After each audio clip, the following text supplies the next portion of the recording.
Code word வழியா பேசி கிருஷ்ணா அவரும் போதைப் பொருள் பயன்படுத்தியிருக்காரு அப்படிங்கிற விஷயம் வெளியானதுமே இப்ப கிருஷ்ணா அவரை கைது பண்ணியிருக்காங்க.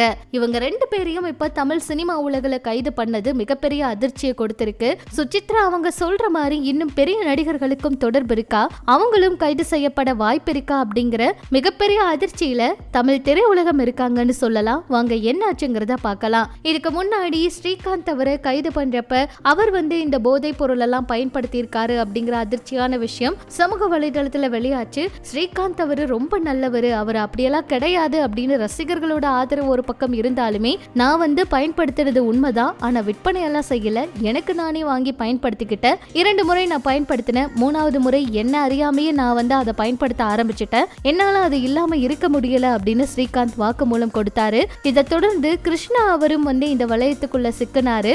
2 நாளா விசாரணை பண்ணாங்க.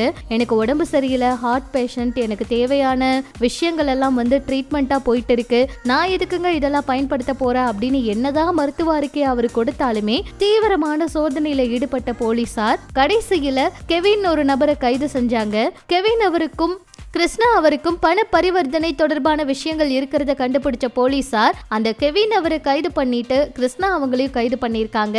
இவங்க 2 பேருக்குள்ளேயும் கோட் வேர்டு வச்சு சில விஷயங்கள் பேசியிருக்காங்க.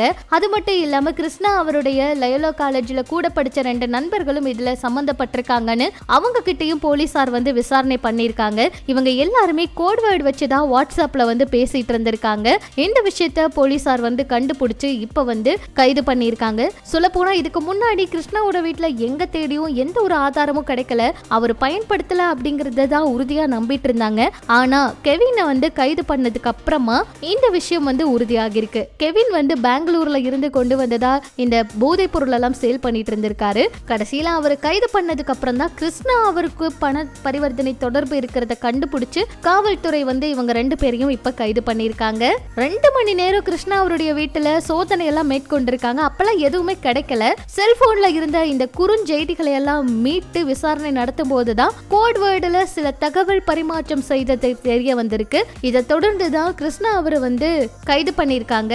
அந்த கோட் வேர்டு போதைப் பொருள் சம்பந்தப்பட்டதா அப்படிங்கறதையும் விசாரணை போயிட்டு இருக்கு. தீவிர விசாரணைக்கு அப்புறம் தான் அவரு நீதிமன்றத்துல ஆஜர்படுத்த இருக்காரு. அது மட்டும் இல்லாம இவ்வளவு நாளா, அதாவது இவ்வளவு மணி நேரமா விசாரணை பண்ணதுல இவர் மேல குற்றம் இருக்காது, இவர் சொன்ன மாதிரி ஏதோ உடம்பு சரியில்லாம தான் இருக்காரு அப்படின்னு நம்புற மாதிரியே நிறைய ஆதாரங்கள் சமூக வலைதளத்துல அவரு ஹார்ட் பேஷண்ட் அப்படிங்கிற மாதிரி எல்லாம் செய்தி பரவுச்சு. ஆனா இப்ப விசாரணை பண்ண கிருஷ்ணா அவரும் இதுல தொடர்பு இருக்கிறது எல்லாருக்குமே அதிர்ச்சியை கொடுத்திருக்கு. இன்னும் அடுத்தடுத்த சினிமாவில யாராச்சும் இதெல்லாம் பயன்படுத்தி இருக்காங்களா, வேற நடிகர்கள் சிக்க போறாங்களா அப்படிங்கிற கேள்வியும் எழுந்திருக்கு. கிருஷ்ணா அவரு என்ன வாக்கு மூலம் கொடுக்க போறாரு, அடுத்து சிக்க போறது யாரு என்னங்கிறத பொறுத்திருந்து பார்க்கலாம். இதை பற்றி உங்களோட கருத்துக்களை சொல்லுங்க. நம்ம சினிமா தகவலை தெரிஞ்சுக்க நம்ம சேனல் கூட இணைஞ்சிருங்க.